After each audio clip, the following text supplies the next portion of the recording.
Salve to discipuli et discipulae, capitulum tertium, relative pronouns. So today we're going to get our introduction to relative pronouns. We only currently know four: qui, quae, quem, and quam. Notice that qui and quae are green. That means they are nominative. They name a subject. And quem and quam are red. That means they are direct objects, accusative, endpoints. That's that victim spelling. We only know singulars, and right now we only know masculine and feminine.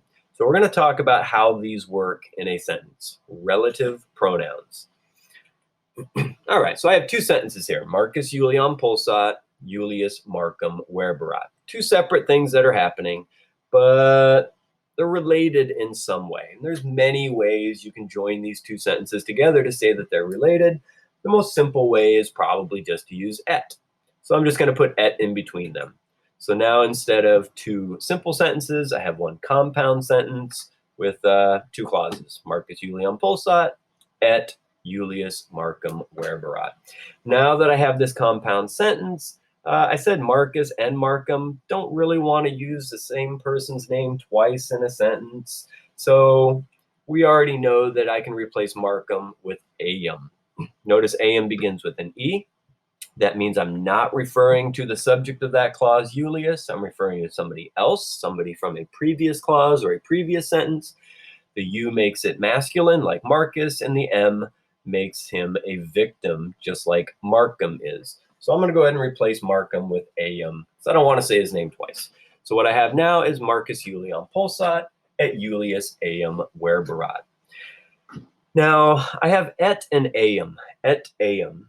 There's a faster, easier way to say that, right? So sometimes the Romans like to say whatever is easier. So another way to say et is to put que after whatever you're saying. So instead of et am, I can say eumque.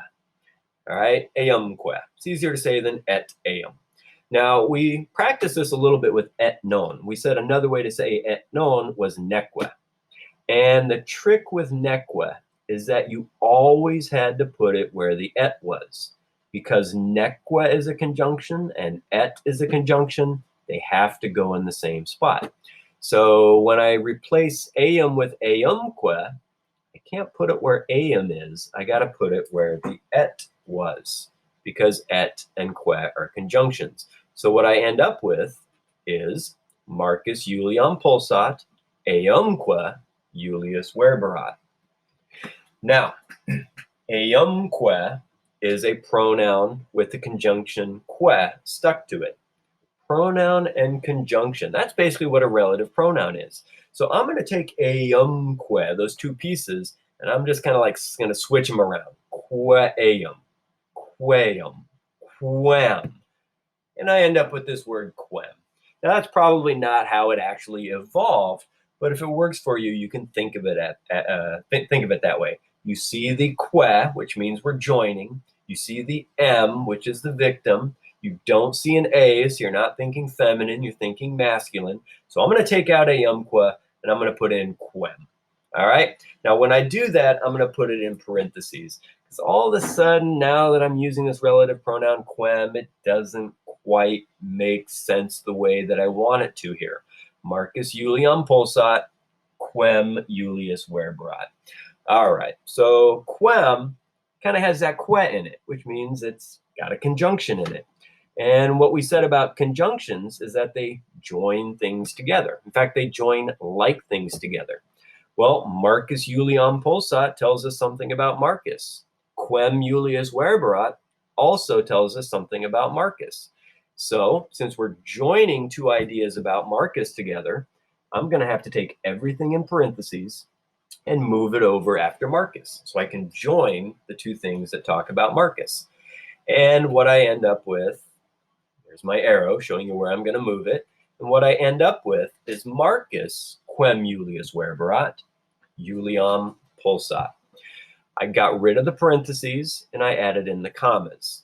So the commas break off the dependent clause from the independent clause, break off the relative clause from the main clause.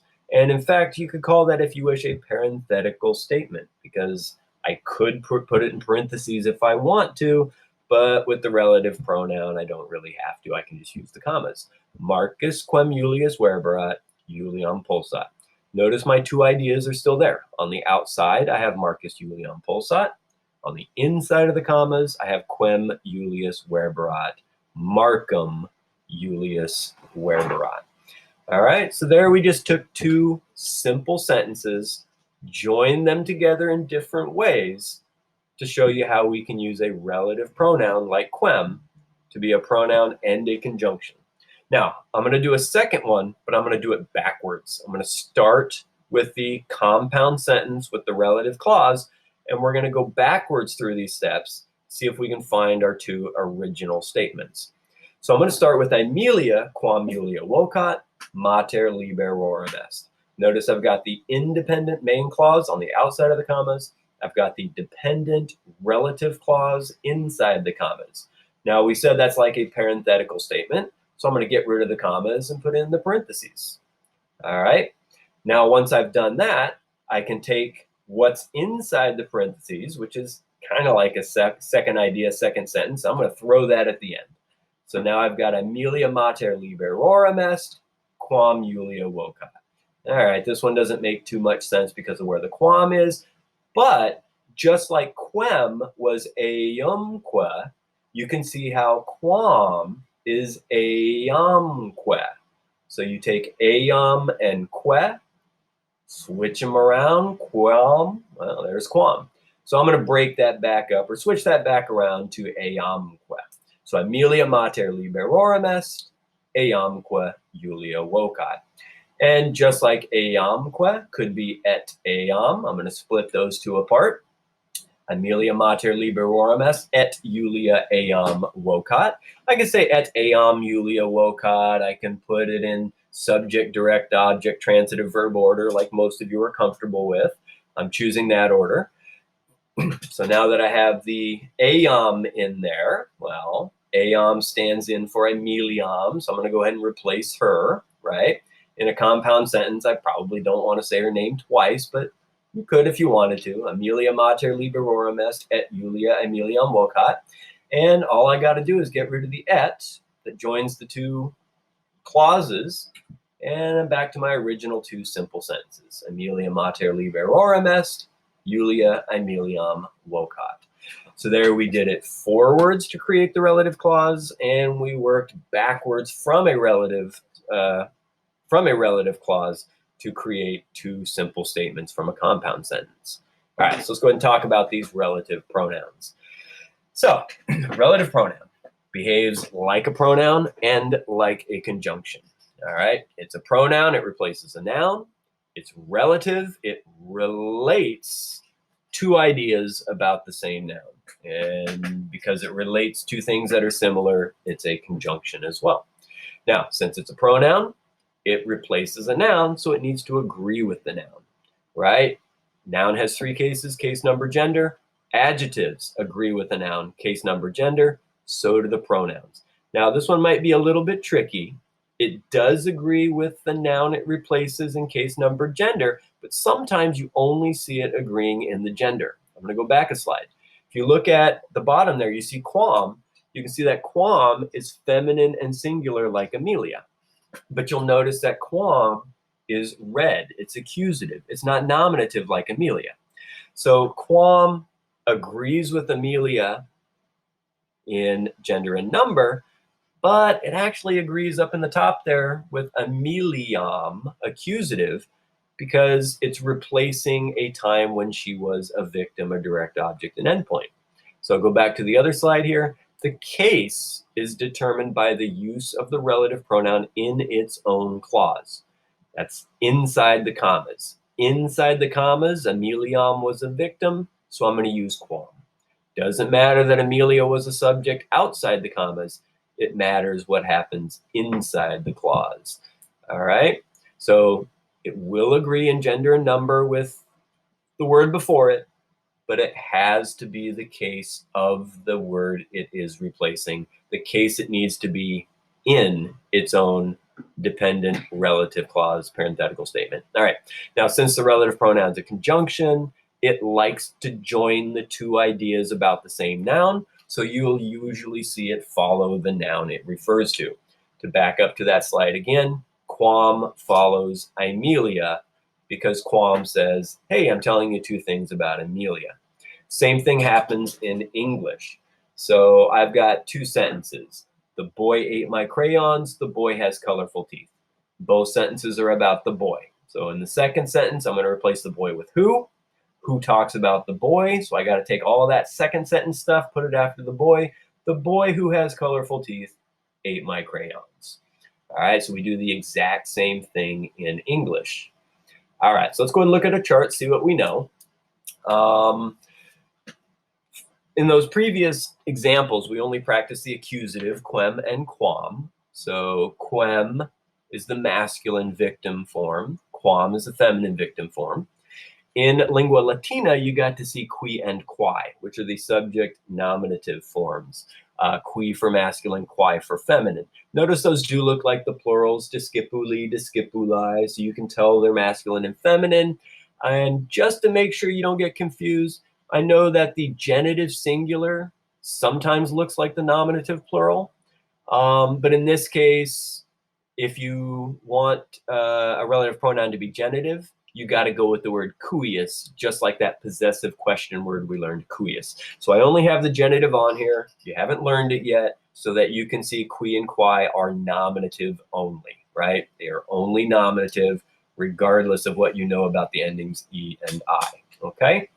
So qui replaces a guy as a subject, quem replaces a guy as a direct object, quae replaces a girl as a subject, quam replaces a girl as a direct object, cuius we'll get to later. Now, quick side note at the bottom, these do look a lot like the question words, right? So the interrogative pronouns are almost the same thing as these relative pronouns. In fact, the only one that's different is qui. If you're asking for a guy, you say quis. But if you're asking for a girl, you say quae. If you're asking for a guy as a victim, quem. If you're asking for the possessor, you use cuius. So other than quis for qui, the relative pronouns and the interrogative pronouns are basically the same thing, just used a little bit differently. And actually, you saw that in the English too. The boy who has colorful teeth ate my crayons. Who has colorful teeth? The boy who ate my crayons. All right. So here we have a few more examples of relative clauses in compound sentences. Quem, qui, quae, and quae are the relative pronouns.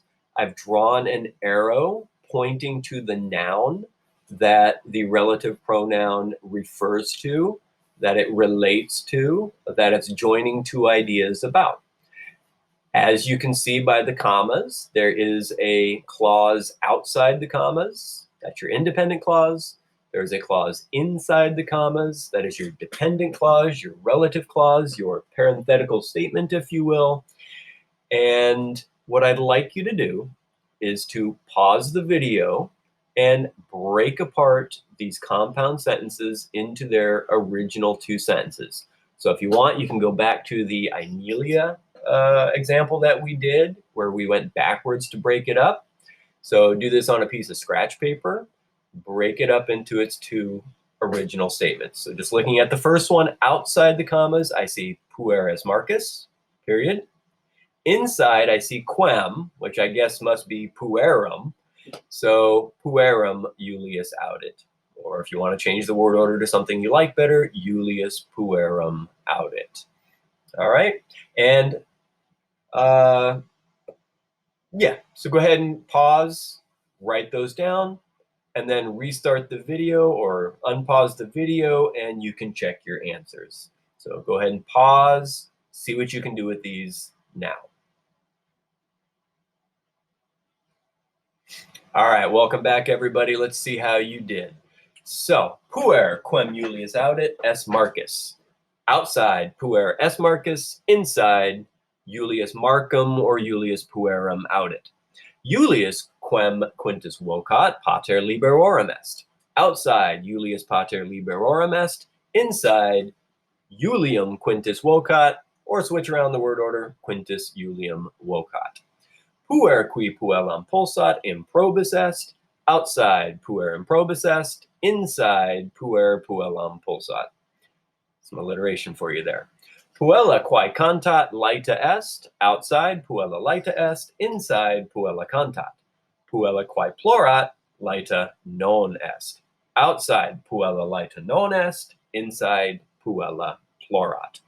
Now, when you broke these apart, if you did it backwards, if you took the outside stuff and put it second and the inside stuff and put it first, puella plorat, puella laeta non est, you're not wrong.